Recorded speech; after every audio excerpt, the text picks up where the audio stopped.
And good morning. Welcome to a special edition of Litter Media Live. Here, I'm Dan Ramey. Thank you for joining us. We have Chillicothe Mayor Luke Feeney with us, and from the Chillicothe Noontime Rotary Club, we have Mr. Bill Knoles. Good to have you both here today. We're going to talk about explosions in the air. It's the rocket's red glare. We're talking about the Chillicothe fireworks display coming up on July 4th. Details coming up right after this from our friends at Rathkamp Financial. At Rathkamp Financial, we believe in building client relationships for the long term, guiding you through the stages of wealth with a plan and bringing you closer to reaching your financial dreams. We believe in long-term relationships and working to earn your continued trust with our customized investment solutions. So you had a connection with coaching Keegan in soccer, right? Yes, I did. Very cool. 100 years ago. We want to take a moment to talk about this celebration. And first of all, Mayor, thank you for making time into your schedule to join us here live. I know you're a busy guy. I couldn't be here for a better cause, and it's good to see you again. We used to have our little morning routine, so it's fun to be back in the saddle. Maybe we can rekindle that somehow. I like that. We want to take a moment to talk about really this event, because this is something that precluded you. It precluded Jack Everson back before Joe Salzer in that regard. We were raising money on radio to get these fireworks up and going. It's got to a point where it was taking more money to put on a good show, and we wanted to have that happen. So tell us where we are right now. Sure. Well, I've been with the city for almost 10 years now, and I can remember getting in office when I was the auditor, and we got to the point where we were not budgeting any money at all for fireworks. It's totally dependent on raising money, and we were hopeful to get to around $15,000 to put on a decent show. And I think people remember and know the Chillicothe Fireworks Show is always a big deal. It's a big deal for the community and really a draw for the region, just like Bridge Street and our employers and that sort of thing. But this year in particular, with Noon Rotary stepping up and just sort of coming out of the pandemic and a lot of uncertainty, we just really wanted to make sure that this year was a true celebration. And I think that people of Chillicothe and Ross County are really going to appreciate the show that they're going to see on Monday night. Yeah. Now, Bill, you have some insight on this because of Brian, your brother. He is a pyrotechnician, and he and his group, the Ohio Pyro Art Guild, is that correct? I hope that is, because I've never learned it either, Dan. So, yeah. The OPAG, they're going to be putting on the show again this year, and I recall 2018 talking with Dave Thomas, and he says, man, if we could just get the money to put a show on. Brian made a presentation to the Noontime Rotary, and the ball started rolling. Yeah, Dan, that's correct. It kind of started out, it is a family affair, you're right. Actually, Dan, it predates that. Back in 1976, my father, ironically, Buzz Knoles, he was chair of the Rotary Club fundraising effort for the bicentennial back in 76. So that's kind of where it started. But Brian, he's been shooting off fireworks as long as he can shoot them off, but he's doing it legal now, and you're right. So that was Brian, that was my passion. He kind of alerted us, and Rotary, the Noon Rotary Club, was kind enough that they decided they would take it on as a fundraising effort. Set a goal of $30,000, and I'll just say we met that goal rather easily. We've got some very, very generous sponsors here in Chillicothe that stepped up to the plate, and we did meet that goal. We will talk about those folks in just a moment, but this is what we're talking about takes place around 10 o'clock, but there is something going on between noon and 6 prior to this, Mayor, and the police department has taken this by the horns. That's right. The police department, which has always had a leadership role in helping to make the pool party event itself what it is, with getting donations and that sort of thing. But this year, the police department, and particularly Officer Tim Boltonhouse, have really taken it to the next level, organizing vendors and community organizations to really just have a community party that'll happen in the field that's basically at Diamond 2, which is across from Bauman Field. And really, we were talking yesterday, trying to bet or predict what the first person to set up camp in the park, what time that'll be.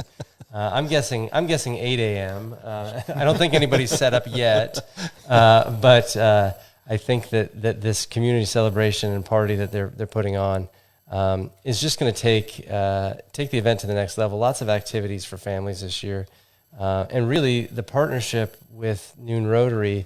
Our early conversations were that the city itself, we collect taxes. We are not built to fundraise, and really it kind of feels kind of dirty to say you paid your taxes, but we also want you to fundraise. So when Noon Rotary came along, I said, we'd really like to partner with you to help with the fundraise, to make sure not only that this is a great event in 2022, but this is a great event for years to come. We knew we were onto something and knew it would be a great partnership. So they've taken the lead in the fundraising and incredible energy.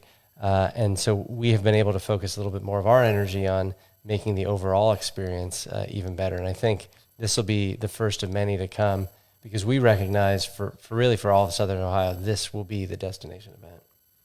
You have exceeded your goal, from what I understand. I'm going to guess that some of that's going to be seed money for next year. That's correct, Dan. Yeah, we were fortunate there. We did exceed the goal, and thank you to all the sponsors for that. But yeah, that's exactly what we plan on doing, is taking some of that money, having a little bit of foundation there. The city has done the same, so we will be in good shape to start next year as well. And Rotary has agreed to keep partnering with the city, and it really has been a good partnership. Yeah. Dan, it really has.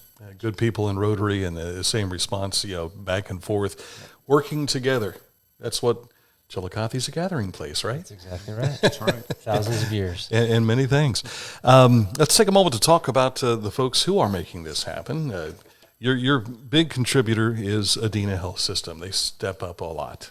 They really do. Yeah, and to put it in proportion, Dan, I can tell you the finale that Adena has agreed to sponsor, that finale nearly matches the funds spent on the show last year. So it'll be a finale. I think the crowd will notice a distinct difference in that, and it'll be quite a sight to behold, I believe.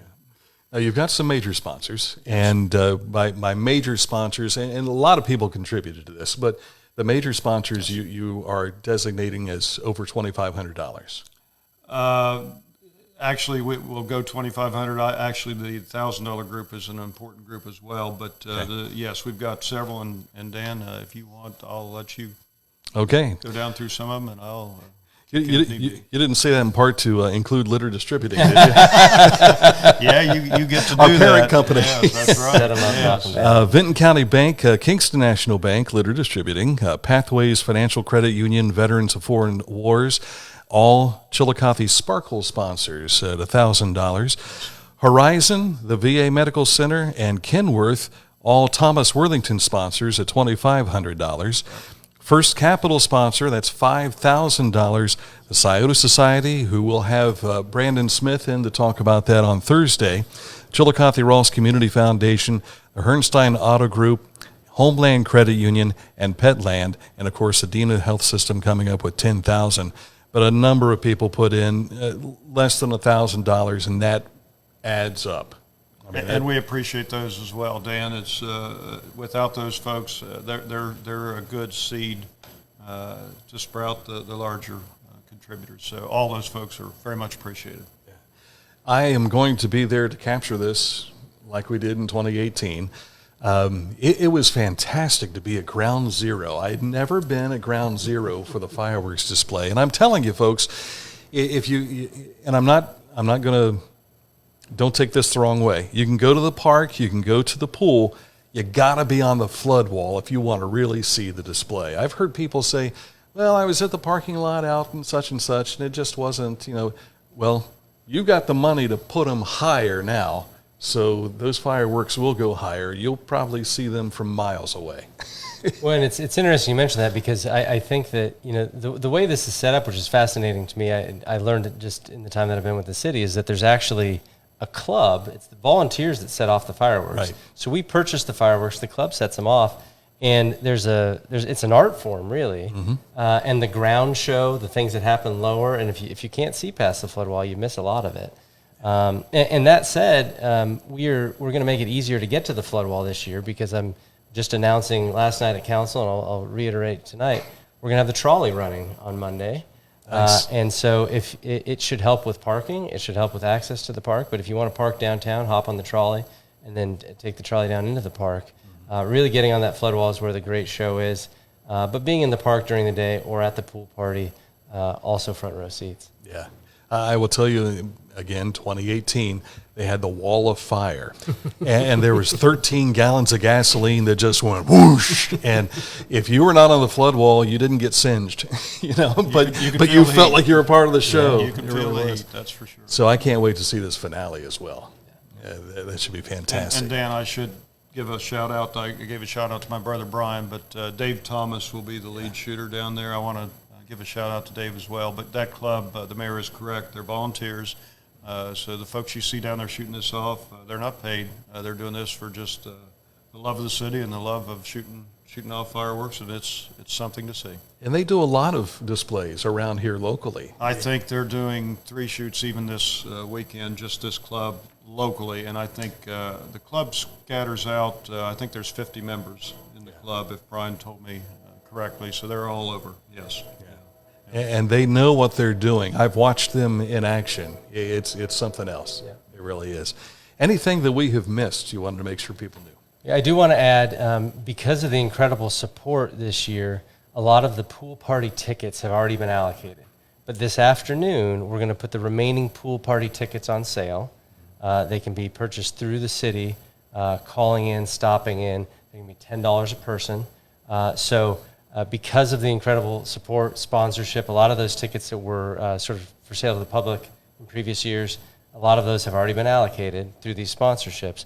But the remaining tickets for public consumption will be going on sale today because the sponsorships are done, so they can be purchased today. But I want to reiterate my thanks to Noon Rotary, to the club. I really think that energy that the club brings, like you said, the passion for the community, really wanting to put on a show that represents this community and attracts people here. I think knowing what we have coming with World Heritage, knowing what downtown is doing, the connection we'll see Monday with stores staying open, the trolley running, integrating the park with downtown, it's really going to be a fun day. And so I encourage everybody to come on down and have fun. Yeah, looking forward to it. Before we wrap up, if you don't mind, let's follow up from yesterday's news about the Chillicothe VA Medical Center. That was very happy news for a lot of folks. Oh, it's incredible. Yeah, just let the good times keep coming between the fireworks and the trolley and the VA news. And, VA a sponsor. So just with this fireworks and their sponsorship, the connection between the VA and the community can't be understated. I got almost emotional just thinking about the veterans who will continue to be served here. At the core, obviously the employment and the jobs and that sort of thing, to me, that was secondary to the incredible service that veterans, not just in Ross County get, but all over Southern Ohio. The concept that a veteran in Ross County was going to have to drive to Dayton or Cincinnati or Columbus to get service. And frankly, knowing how good the service is here, how the practitioners out at RVA really treat our veterans as family, the continuation of care from one doctor to the next or a nurse practitioner to the next doctor. It is really incredible news. So happy for our veterans, so happy for our community, and so appreciative of all the people who came together. Coming together for this fireworks, the way people pulled together to fight for the VA was something I've never seen before. And I think the way we had Senator Sherrod Brown, Senator Portman, they recognized that. They came here multiple times, listened to us, and fought for us, and in a matter of months, shut down that air commission and took closing the VA off the map. And I mentioned this morning on Facebook, and I'll say it again. I think we need to shift our energy from stopping the VA from closing into making sure it's utilized in better and more important ways. Get more funding. This brought awareness to the issues that our veterans face. So let's really utilize that facility and maximize its potential with our next round of energy. Yeah, I think one of the things that came from these talks, and I'm going to be honest with you, I didn't focus much on this at all, but we always thought the veterans go out and they get care physical body care, but it's the mental aspect, and so much focus on mental illness these days, and it's being addressed. And you heard some of the testimony, and some of them were like, I'm just not going to go get that help if it's in Dayton, Columbus, or elsewhere. If I can get it right here, I'm going to get it here. Otherwise, I'm not going to get help. Yeah, imagine if you're a veteran who suffers from PTSD and you're being asked to drive an hour and a half to an urban center to get a service of care or a form of care that seems kind of foreign or uncomfortable anyway. It's just not going to happen. And so to make it something that is at home, really in a peaceful setting, where you're going to get service from people who know and can empathize with your situation. So many of the employees at the VA are veterans themselves, so they can empathize, and really, I think that's where that high quality of care comes from. And that's not a disservice to any other healthcare providers, even in our region, but the ability to know and discern that the patients and the people that are being seen at our VA are all veterans, and they need to be treated differently. And there's an understanding of what they've been through that can't be replicated anywhere else. So, yeah, I'm ecstatic about the news and couldn't be happier for the community and our veterans. I think anybody who's been to a Chillicothe Paints game, and if you have no military ties, you feel that welcomeness when you roll onto this campus compared to some of the other VAs I've been to. It's different, 100%. And it's welcoming, and I think that's calming for these guys. Absolutely. Like you mentioned, it's like a campus. It feels kind of like you're arriving at Ohio University in Athens, and it's nice open green spaces, and it's not a hustling, bustling 20-story facility that might be intimidating. It's a welcoming place where you know that the people there are there to serve you. It's not Halloween or game day either, so it's nice and calm. Nice and calm. What's that? Speaking of OU.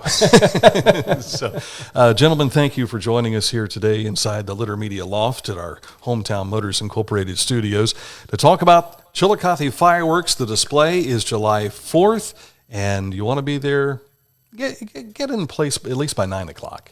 I think. Yeah. And the trolley's going to be running. Yep. So. And even earlier if you want to get a good seat. Yeah, absolutely. Sure. Yeah. Bill Knoles, thank you for your efforts through the Rotary Club. Thank you to all the Rotarians and Mayor Luke Feeney. I'm Dan Ramey. We'll see you again here in just a moment with our regular edition of Litter Media Live. Mike Smith is sitting over in the corner over there. He's waiting to take the air. He's just like, come on, guys, wrap it up so I can get on. That show's coming up here in just a moment on Litter Media Live.